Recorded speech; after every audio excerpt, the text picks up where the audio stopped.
I shot awake to the buzzing. It was a sound I'd come to dread, a high-pitched whine that vibrated through the very foundations of my home. Not bees, not coyotes, drones.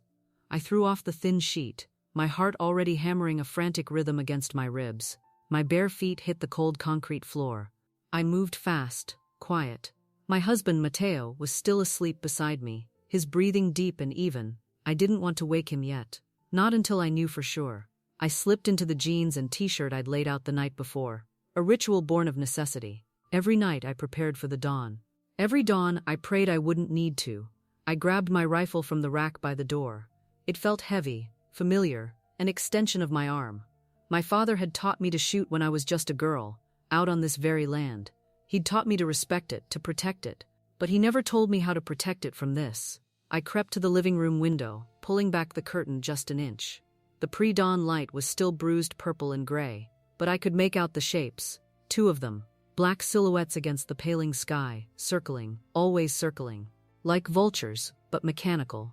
Government eyes. My jaw tightened. They were back. They were always back. I nudged Matteo awake. Hey, they're here. He stirred, blinking, then his eyes snapped open. He knew. We always knew. He was up in an instant, grabbing his own rifle. No words were needed. We moved in sync, a practiced dance of defense. This wasn't a home anymore. It was a perimeter. I went to the back door, Matteo to the front. We checked the locks, the reinforced latches. We had installed them ourselves, after the 3rd time the fence was cut. Not by us. Never by us. The drones were a constant, but the ground traffic was unpredictable. It was the human element that scared me the most. The desperation, the ruthlessness. We live on the border, not near it, on it. Our land, generations of it, straddles the invisible line. A line that means everything to some and nothing to others. To me it was just dirt. My dirt. Until it wasn't. My great-grandparents settled this ranch when it was still Mexico. Then it was Texas. The land didn't care about flags or treaties. It just grew. Or it didn't. We built our lives here. We raised our children here. We buried our dead here. Now it felt like it was burying us. I heard the distant rumble of a truck. Not the usual ranch trucks.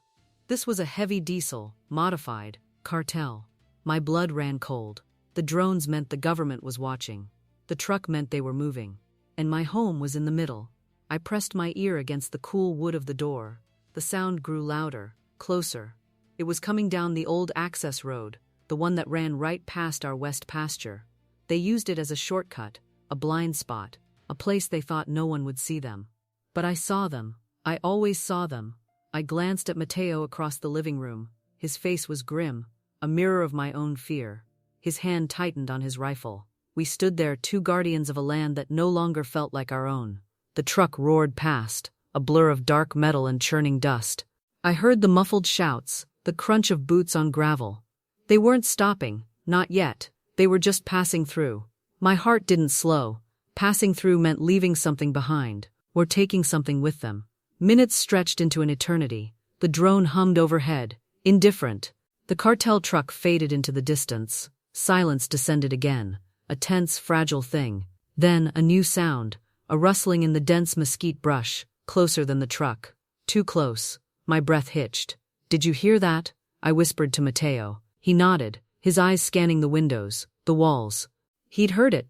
We both knew. It wasn't an animal. I moved slowly, deliberately, towards the side window that overlooked the brush.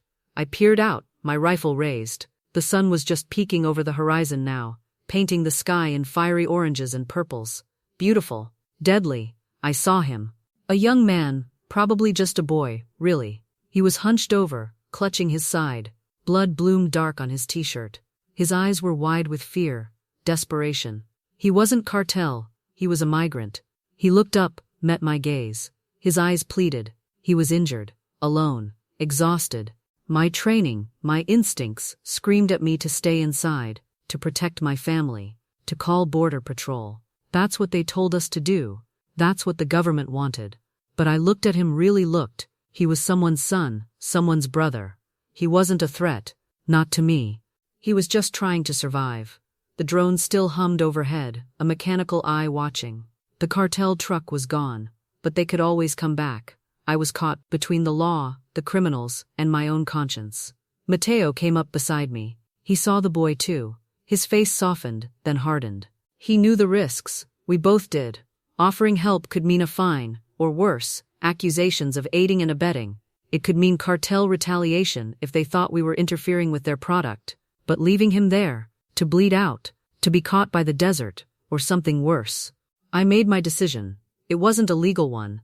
It wasn't a logical one. It was a human one. He's hurt, I said, my voice barely a whisper. We have to help him. Matteo looked at me, then at the boy. He sighed, a heavy, resigned sound. He nodded. I knew this choice was a gamble. It put us at risk. It blurred the lines even further, between right and wrong, between citizen and humanitarian. But looking at that boy, bleeding on my land, I knew I couldn't turn away. Not yet. I put down my rifle. I opened the door. The drone continued to hum. My family's land, once a sanctuary, now felt like a cage, and I had just opened the door.